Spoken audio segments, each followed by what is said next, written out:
Good morning. I am just going to get it up on my laptop. How are you doing? It's Monday. Have your kids gone back today? How are you feeling? Was it a stressful morning? Was it a calm morning? Or wherever you are in the world? Oh, my stomach's rumbling. How's your emotions? Let me know. If you are watching this as a replay, let me know. Put hashtag replay or just hello, and I'll be able to come in and reply to messages. I know a lot of people are working, so it's not always possible to get a time that fits everyone. So this is exciting. My kids, 2 out of 3 are back to school today.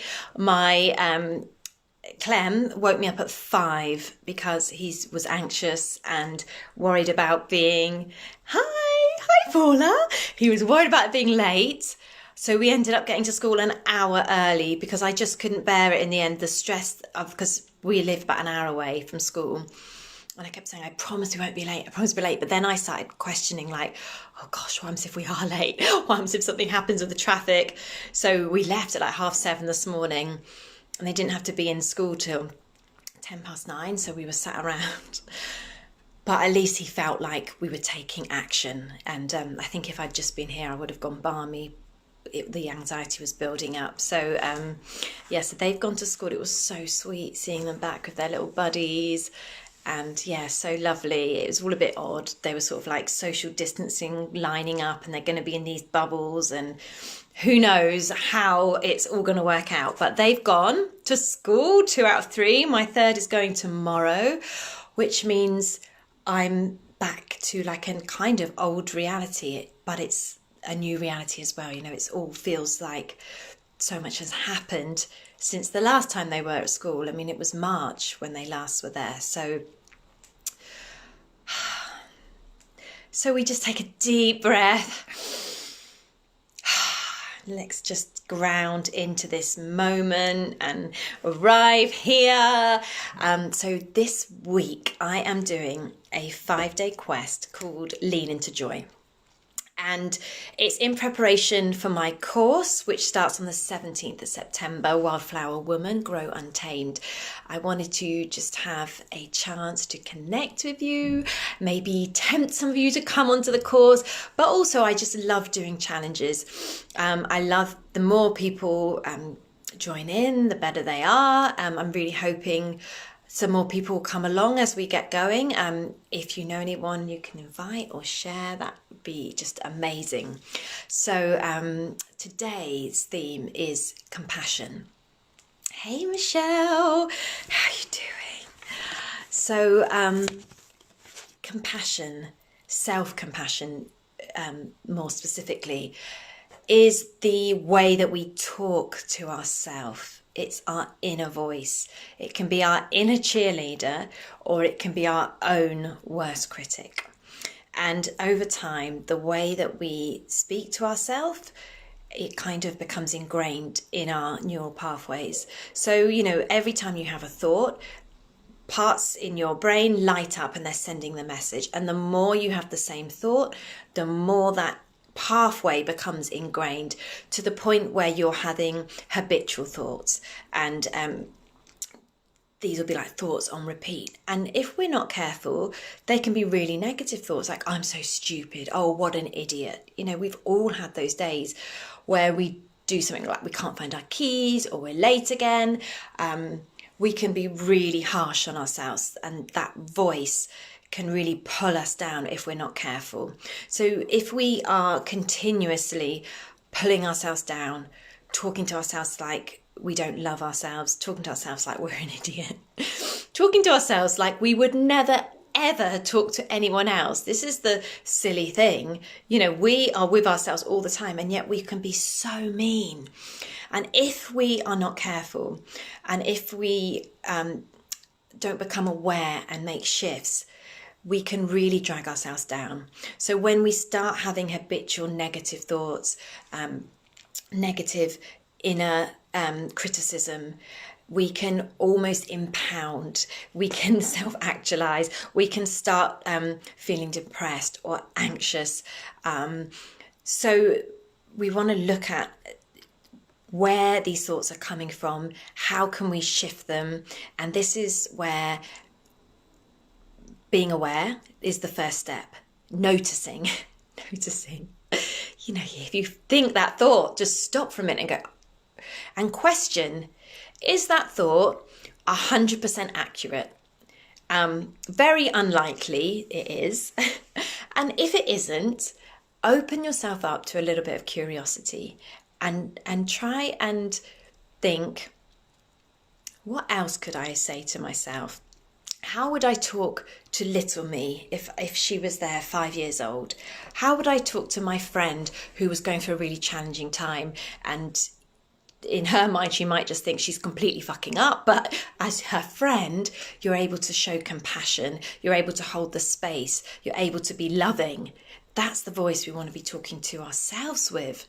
Because when you have that voice, when you have that level of support, then you are opening your hand to growth. You're opening yourself to making changes that are positive. You're not shrinking down. You know, a lot of the time, if we're really negative to ourselves, if we're giving ourselves such a hard time, our coping mechanism is to deny anything's happening, to stuff down our emotions, to hide away or retreat from problems. You know, that thing where perhaps there's a conversation needed with someone, but we shy away from having it. We don't want to have confrontation.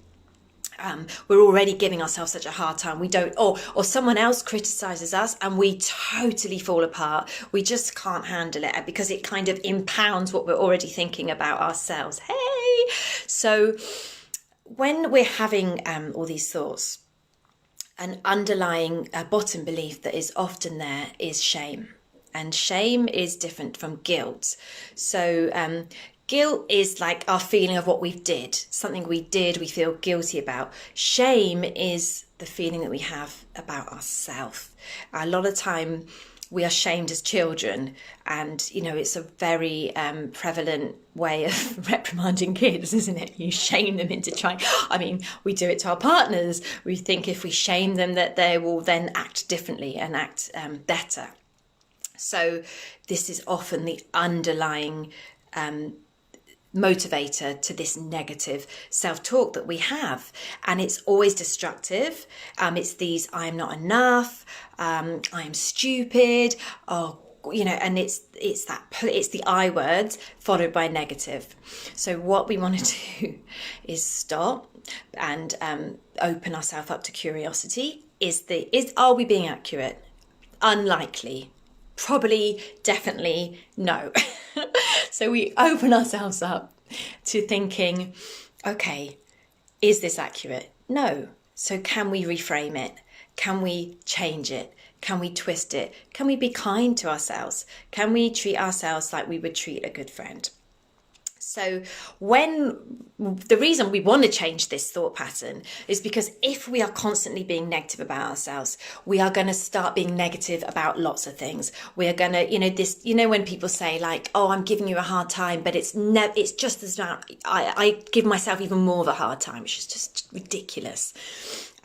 So if you are being really negative, it pulls you down. You look for reasons to be negative. You start, you listen to the news and it's all despair. You have a more negative view of people, of situations. It's that you kind of make it happen. You're looking for things. On the flip side, when you're grateful, when you're positive, when you're self-compassionate, when you look at other people and look for their best qualities, often they live up to that. With children, it happens a lot. When you trust them, when you really encourage them, when you see that inner light, they live up to that. If you're always expecting the worst, they can live up to that. So we want to be kind to ourselves, compassionate self-talk. So the first thing we can do is we can recognize how we're feeling.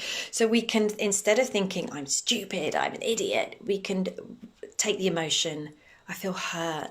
This is hard. I feel invalidated. this is a real struggle for me. So we're recognizing that it's not easy. Life isn't easy. Sorry to say that. There's a lot of pain. There's a lot of emotions, and no emotions are bad. It's just that some emotions are more uncomfortable than others. Some emotions, we might not want to sit with them so much, but those emotions help us to grow. Those emotions a lot of the time help us to realize where we're not on the right path, or where we need to change things, or where situations need to change. Also, it's contrast. If you were always high and always happy and always enjoy, you wouldn't notice it. You have the contrast, and then you get the light, and it's like, oh my God, we go through cycles. We have our menstrual cycles, we have the cycles of the moon, the waves, the seasons, and that's okay. It's all right to go through times where we are struggling, times when we feel sad, times when we're feeling angry. The worst thing we can do is press it down and deny it, and try and just keep pushing it down. This is when you start having emotional eating. This is like you have addictions, distraction tendencies. It is so much more healthier to be aware, to be nurturing, to be kind, to acknowledge how you're feeling. And when you have more compassion for yourself, you become more resilient. You become more resilient to the harder emotions. I was going to say negative emotions, the harder emotions. You can work through them. You know that it's not forever. This too shall pass. And you have a kindness. And you can ask yourself, a good question to ask yourself is, what do I need right now? What do I need right now? So if you're sitting here watching this, what do you need in this moment to feel okay? Just think about that for a moment. A lot of the time we just don't even ask ourselves, what is it we need? And if we don't know what we need, how do we get our needs met?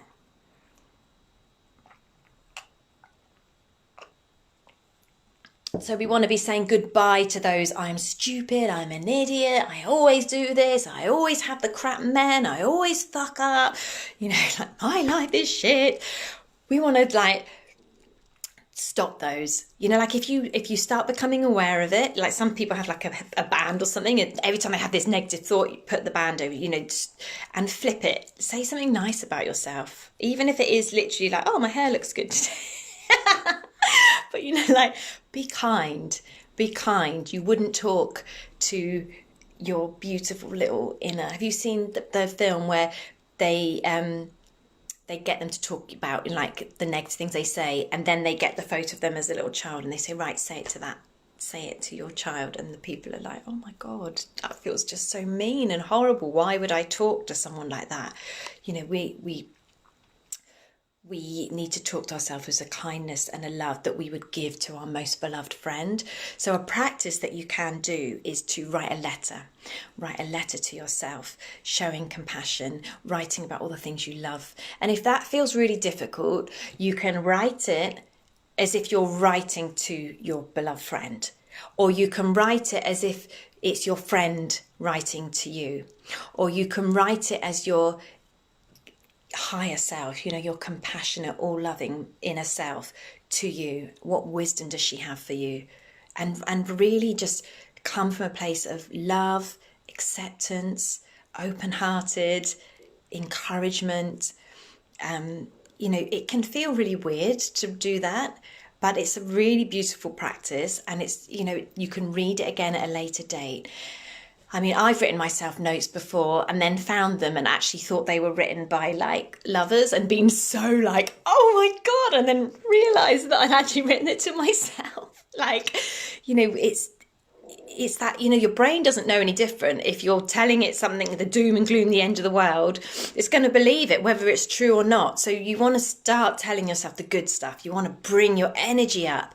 The whole act of manifesting is raising your vibration, believing that it's possible, getting inspired action, and doing the action. So if you're feeling negative, if you're feeling that things bad, if you're feeling like an idiot, you're not going to get the amazing drop-ins that tell you right now do this because this will help. So the first step is mindset and lifting ourselves up and doing whatever we can to be kind and loving and raise ourselves up. And it's not always easy, especially if we've got stuck in a habit of just being mean to ourselves. So, it comes from a place of acceptance of being human and imperfection and being a work in progress, letting ourselves off the hook.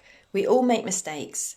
We all do things that we might regret or we think we could have done differently later. But every time we are more accepting, every time we're more nurturing, we're opening ourselves up to learning a lesson, to growing, and to evolving. So you can either stay the same and keep repeating the habits again and again, giving yourself a hard time, or you can open yourself up to being curious about how could I have done that differently, and what would have happened if I had done this. And, it's okay. And it's not about letting yourself, it's not letting yourself off the hook that you can do whatever you want or pity party, poor me. This isn't self-pity. This is, it's self-love, it's self-acceptance. And this is where growth is. This is where you open yourself up to your potential. So it's like a lot of the time with addicts, the way that they have the biggest transformations is when someone is able to see them exactly where they are in that moment, to hold that space for them, to love them, and just to witness them without saying, if you change this. So if you can really accept someone and love them and be with them in that moment, they are so much more likely to move forward and to make the changes. It's that ironic thing of when you're in a relationship with a partner and you really want them to change. and who was I really, there was a TED talk with, I would just time I'll remember. Anyway, so yeah, you want them to change, so you want them to be healthier, and you nag them, and it's like this almost conditional, like, oh, I don't even know if I want to be with them, they can't be like this. And then you hear these stories where the person just gives up almost, accepts, surrenders, and just loves that person for who they are. And then and it's not done in I'm going to accept you to make you change. But what happens a lot of the time is then the person starts to change. But the hard thing is you can't accept someone and love them and want them to change, thinking in the back of your head, but if I accept them as they are, then they're going to change. You have to really do it. So it's that really like catch-22 situation. But with ourselves, this is what we want. We want to come to ourselves where we are now. Like, where are you now in this moment? It's great to have desires. It's great to want to change and to grow. But to be able to go anywhere, you have to see where you are now. It's like the GPS. You have to put in your coordinates for where you are in this moment so that it can tell you where to go. If it doesn't know where you are, then it can't tell you how to get to the next place. So the first step is, where are you now? And loving yourself where you are now. It's the same with gratitude. You're grateful for all the amazing things you have now, and that opens you up to receiving more. So we want less resistance. We want to be like accepting of ourselves. Ask ourselves, what do I need right now? What do I need right now? What do you need right now to feel fulfilled, to feel loved, to feel joy? What makes you light up? What makes you feel loved? What makes you feel energized? What's the thing that you love doing and you would do it, you do it as a hobby, or you do it and you lose track of time? What is that thing? What is your soul medicine? These are really important questions, because to have a good quality life, we need to know what it is that makes us feel good. And then we want to try and weave them in throughout our day and our week. And we want to do them. If we're not doing the things that we love, if we're just going in the motions and a lot of the things around us aren't lighting us up, that's when we start to feel flat and de-energized. And a lot of the time we're not tired, we're just not being lit up. We're not having the conversations we want, the interactions we want. We're not doing the hobbies or the activities that we love, and our light dims. So, what can you do that you love? What is it? If you could do anything, if it wasn't money, if it wasn't time, what would you be doing? So, write the letter. This is a great practice. Have changed, recognize the emotions. This is scary, this hurts. So you're empathizing with yourself.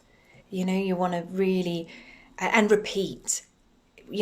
Keep repeating something positive every time the negative comes in. You want to cut through the negative, and it is the same way that you made that negative voice, we're going to change it to the positive.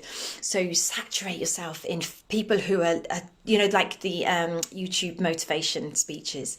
They're amazing. You can be in the worst mood, put a few of those on, and you're like, oh yeah, we can pep talk ourselves to feeling better. If you can find a friend, like me and Michelle do it, like Voxer, someone who can hold that space for you and then reframe it and say, actually, no, that's not right. You're amazing because of this, this, and this, and this, and this. Like, get that space, get that listening partnership. I mean, this is why I love coaching. This is why online courses are amazing. So when I do my courses, it's a space to reframe. It's a space to build women up. It's a space to validate women, to cheer them on. We don't have it enough in our daily lives. A lot of the time we're running around, seeing to everyone else's needs, putting ours last, feeling a bit crappy, eating the processed food, the sugar, the coffee, the quick fixes, not feeling that great in our body, not having enough time to do the self-care practices, not getting the recognition or the love or the support that we so need and we so deserve. And to start making the shift, we have to work out what are our needs. Do we deserve it? We have to feel like we deserve it. If we're putting ourselves down, giving this negative thought, being a pleaser to everyone, as women, we can be such pleasers. I can be such a pleaser. We want to be recovering pleasers. We want to be the strong, wild women. And this is why my course is Wildflower Women Grow Untamed. We want to be that beautiful, strong wildflower that grows through the challenging situations, that can hold space for others, that can love our children, love our partners, but we are loving ourselves. We realize that if we don't start by putting our roots down and allowing our beauty to shine, being unapologetic, being bold, speaking our truth, stop saying things just because it's going to be easy or just because it's going to please someone. And at first people might be a bit like, whoa, but my God, it's liberating. It really is. And you don't have to do it. We're being compassionate, we're not doing it in a fuck you. It's self-compassion, it's self-love. We're teaching others, we're teaching our children, especially our daughters, to have standards, to look after themselves, to love themselves.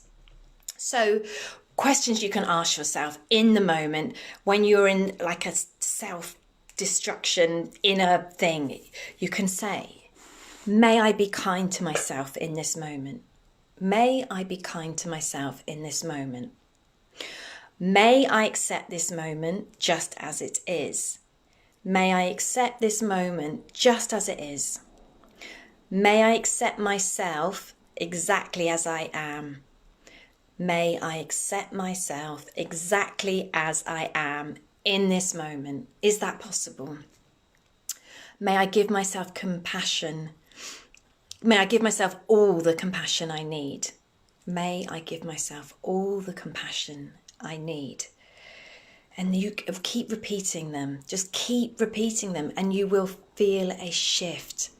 It will be like a little chink in your heart or your brain. And of course, the answer to all of those is a big fat yes.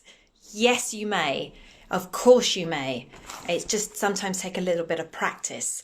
So I am going to share a bit later, because I haven't done it yet, I'm going to record it in a minute, a self-compassion meditation.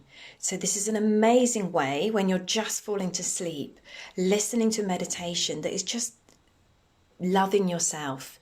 You know, when you're in that half asleep, half awake, first thing in the morning, just before you fall to sleep, it's an amazing time to do guided meditations to kind of feed in some positivity, to relight different parts of your brain.